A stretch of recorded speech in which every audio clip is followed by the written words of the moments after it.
healing from MS is about healing you, your soul. And when you go and you listen to that, that's when symptoms begin to heal. Welcome to day 4 of the MS Rebellion workshop, where shift happens. The first thing that we're going to do is do the homework drawing. Everyone who answered the questions yesterday, I just want to say thank you for being so vulnerable and so insightful, and not only providing the answer, but also giving everybody else an opportunity to feel heard, to feel seen, because so many people see themselves in your answers. So here are yesterday's entries, and the question was, what is something you already know intellectually but haven't fully embodied yet? And the winner is going to receive a $20 gift card to Amazon that I will email you as soon as we're done doing this. Melissa Barker. Melissa's answer was that my health means more than having a clean house. Oh God, can I so identify with that? And it's not only okay to say no, it's beneficial. My 90-year-old mother lives with us, and it's not a necessity for me to take her to the hair salon every week. Ladies, we are on the right path. Oh, Melissa, that was a great answer, and congratulations. I'm going to email you the $20 gift card. And at the end, I'm going to keep this here. And at the end of this workshop, it's only going to be 20 minutes. We are going to take one name from all the entries this week, and you're going to win a 1 year's membership into the MS Rebellion on School. We're going to let these marinate right over here while we get started. All right, Tracy, ready for today? I am ready. All right. This workshop is going to go a little differently than I anticipated it to go, because I wasn't expecting what happened to me. I spent the last few days teaching this workshop, and yesterday I realized something. I thought I was teaching the workshop, but somewhere along the way, the workshop started teaching me, because I spent the last few days feeling scared, wanting to hide, wanting to cry, questioning myself, and wondering if I was doing enough, but more so if I'm explaining this, if we're explaining this in a way that you can grasp, that you can understand. I didn't want to confuse people further, because Tracy and I have both healed from MS, and we know the pit of despair that it could be. And the last thing I ever wanted to do was make things more confusing. I've been emotional all week, not because I think it went badly, because I cared. And I think that's an important distinction, because when something matters to us, when we put our heart into something, as much as Tracy and I have done for this workshop, when we stretch ourselves beyond what feels comfortable, that's when fear shows up. And Tracy, I wanted to ask you, what does it feel like when you know you are stepping outside your comfort zone?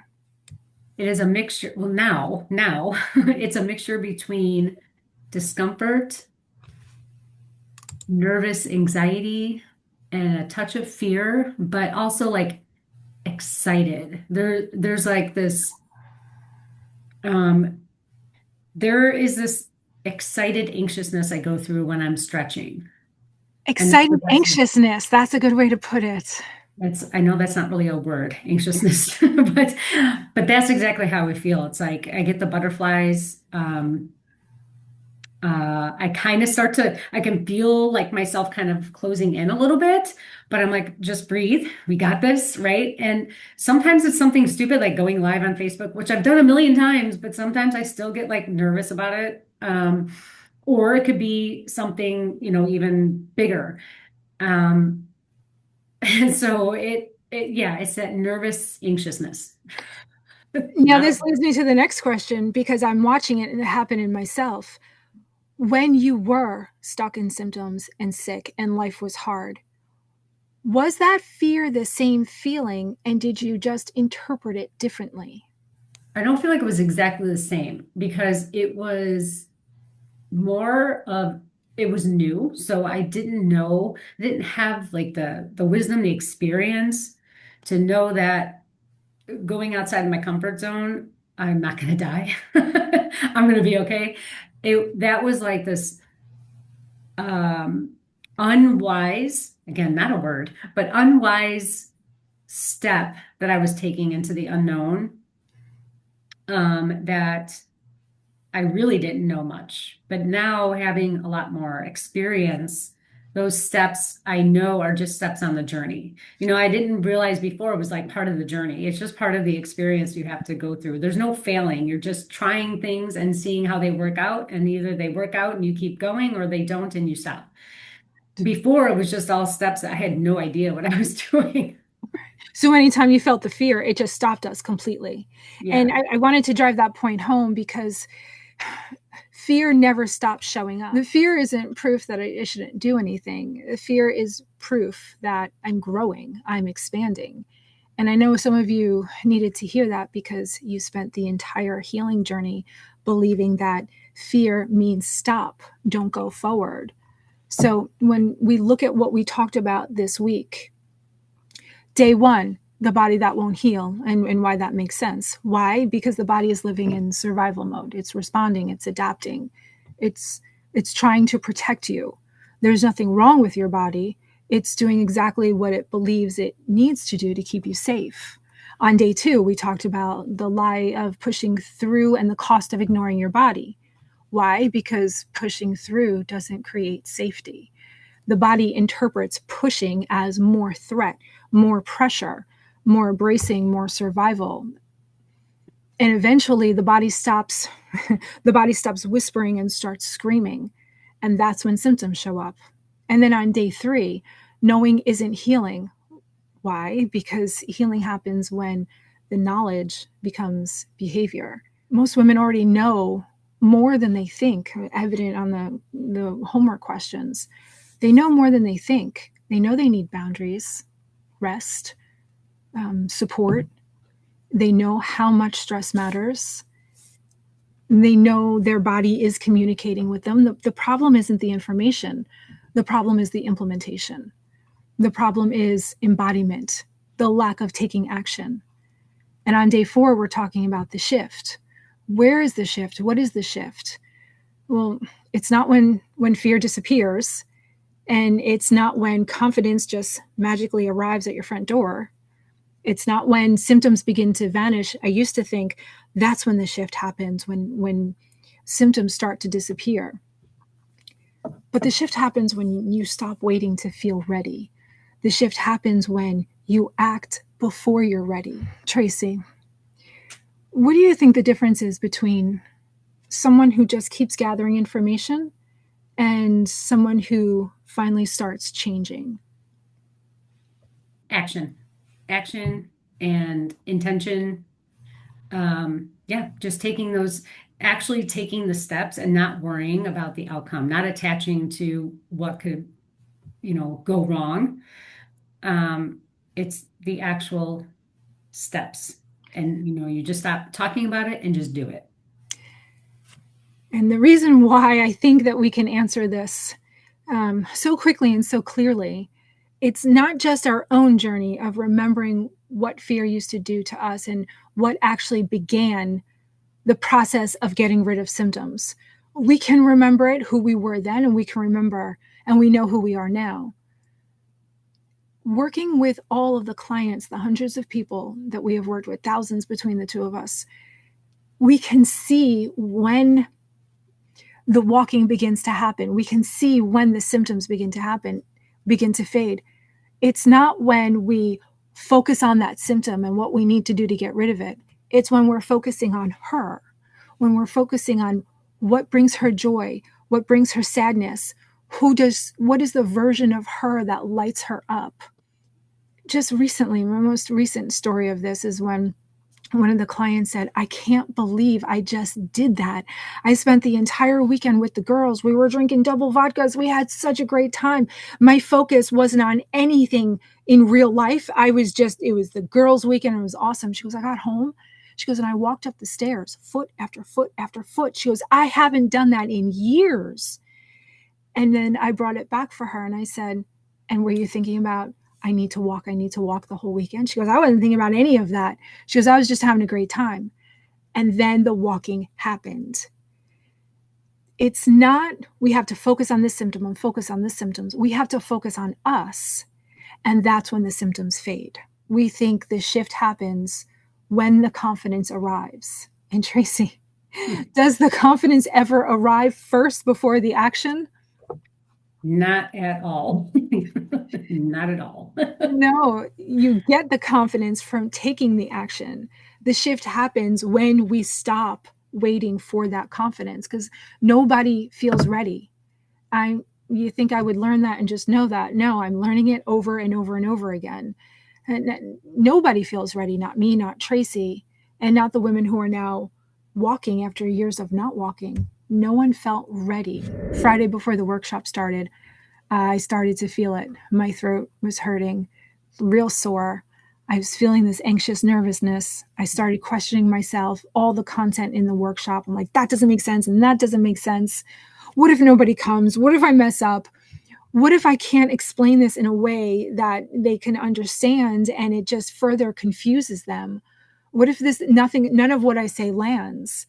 I just wanted to fucking hide and cry. There's a lump in my throat all weekend, and honestly, all week. You might be able to hear that lump in my throat right now. But after yesterday's workshop, I realized that I was experiencing exactly what we're teaching in this workshop right now.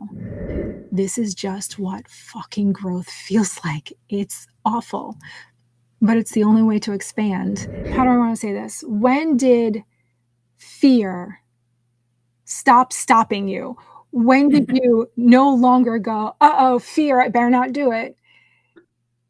What was that evolution like? Yeah, I think I've had many of those moments. I mean, definitely one was, I mentioned this yesterday. I'm not going to get into the story, but my ex arrested me and I sat in jail for 24 hours and I had two little kids. And so I realized I can't, I was very afraid. I'm still afraid of him, but I was very afraid of him.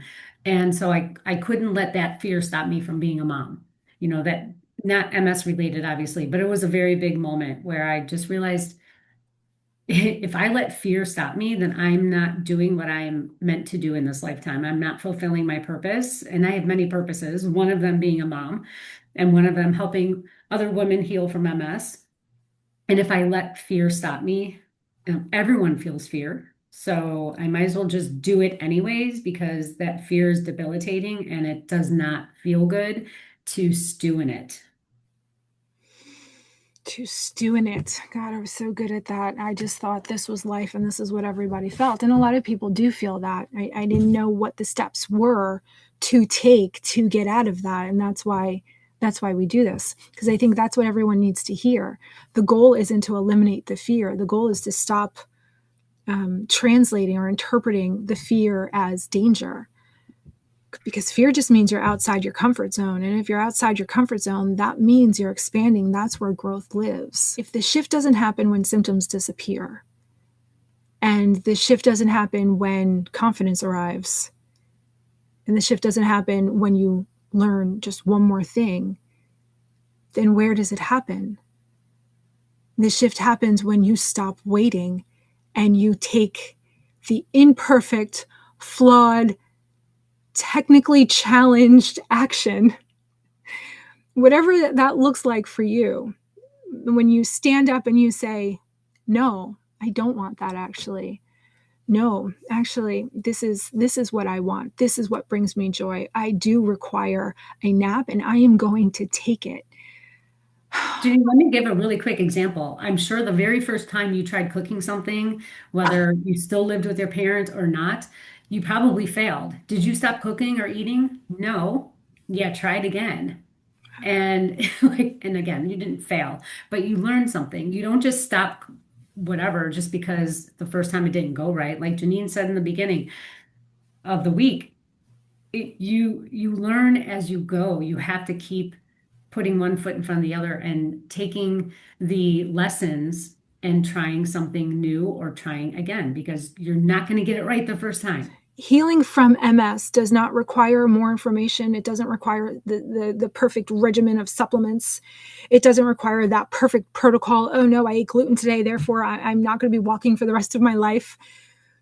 We know what we need. We know what our bodies need, and our bodies have been telling us through signals, through symptoms, signals, whatever word you want to use, our body's been telling us what it needs.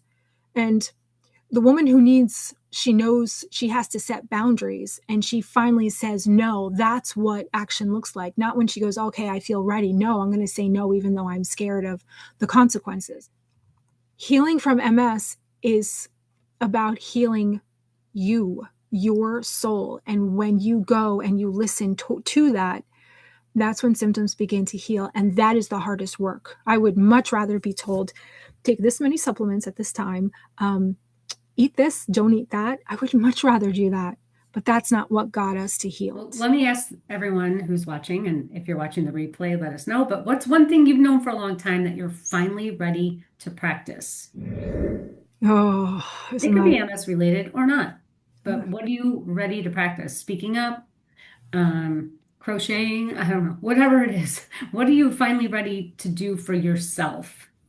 The MS Rebellion community on School, that's the place where you come to, it's not where you come to learn, but that's the place where you come to be. That's where you become.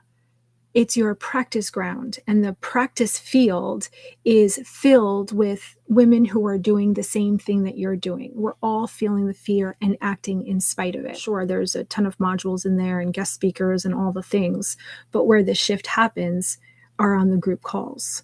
That's when we all come together and support each other and understand the concepts of moving through the fear. When the fear shows up, when the symptoms show up, when life shows up, when your old identity shows up, that's where you need the support. That's where you need to talk it through. What has been your experience, Tracy, with a community? How do you think, or why do you think healing happens faster in a community than by yourself? Well, I mean, the community has been shown to expand your life.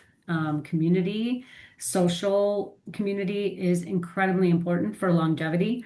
And I think that we all learn from each other in that essence. We all, we have connection, we have support. So, and especially because as humans, we do like to do things for other people. So we can show up for other people in the group, and that helps us feel good. And then we have other people show up for us, and then we get that support. So it's just a beautiful connective piece that I know I was definitely missing in the beginning of my journey.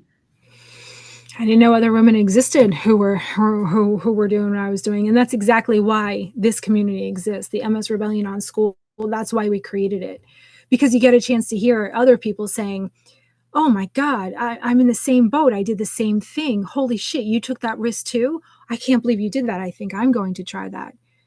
You watch women try and succeed or try and struggle, and you're there for them. And that's the training your nervous system gets, because your nervous system starts saying, oh, maybe I can do this too.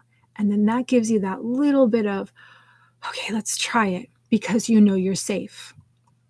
I always thought the shift happened when symptoms improved. I always thought that was what the goal was. Then further on in my journey, I thought the shift happened when you finally understood the nervous system. Okay, all right, if that's the way that works, then that's what I'm going to do. And then I thought the shift happened when knowledge became behavior. But after 22 years of being on this journey, what I've come to learn is the shift actually happens one step earlier. It happens when you stop waiting to feel ready and you take the action anyway. That's when symptoms begin to fade. That's when my healing changed. If you're watching this and you're thinking, well, I'm tired of learning and I'm ready to start becoming, or you're tired of doing it alone, or if you're looking for a place where you can practice the concepts you've heard this week, if you're ready to stop waiting and start taking action, then yeah, we would love to welcome you in the MS Rebellion. Tracy, I got a text yesterday from one of the members. She sent me a text and she said, I can't wait to meet all the new members. We have 35, 8, I don't know, almost 40 women in the group right now who can't wait to meet the new members, because they remember being new and how scary it was. And they are so eager to help you on this journey. So now that we know what the MS Rebellion on School is, we are going to give away, I do this with every workshop, we're going to give away 1 year's membership in there. While I'm mixing these up, ready? Okay, we're going to take one. And then I'm going to tell you about, hold on, Janine, stay focused. All right, the winner of the 1-year membership into the MS Rebellion on School is Melissa Robinson. Aw, that's awesome. Melissa was the winner of the day 2 homework, and now she's the winner of the MS Rebellion on School. Congratulations. Congrats. I will email you. Oh, Nicole. Everyone's saying congratulations on the comments. I will email you the link to get in for free. And I also want to tell you guys, I hate when I'm like, ooh, a 7-day free trial. Tracy, how many times are you like, oh yeah, I'm going to sign up for that 7-day free trial. And then 7 days goes by like that. Yeah. And all of a sudden you're in it. So the platform on School only allowed us to give you a 7-day free trial. So what we did was we said, but you have a 30-day money back guarantee. So don't worry about getting into School and having to remember those 7 days, because we want this to be as easy, and we want you to want to be there. And if you don't want to be there, I don't want you having to be out any kind of money. So it will come back to you. You get 30 days. And because we record everything, you can go in and check out all of the calls and be like, all right, what are these women like? What am I getting myself into? And you have a month to figure out if you like it and if you want to stay. And if you decide not, no questions asked. I love that part. Just send me a little message and be like, hey, I want my money back. And I hit a refund button. That's all. It's easy. So if there are any questions, obviously put them in the comments. Let me know what you're thinking, what you learned this week. We're here for you. Tracy and I want you to feel like this information did something. So stay in touch with us, whether it's here on Facebook or in the MS Rebellion. We can't wait to hear your stories. We're looking forward to going on that journey with you. Thank you, everybody. Thank you, Tracy, and we'll see you when we see you. Bye, everyone.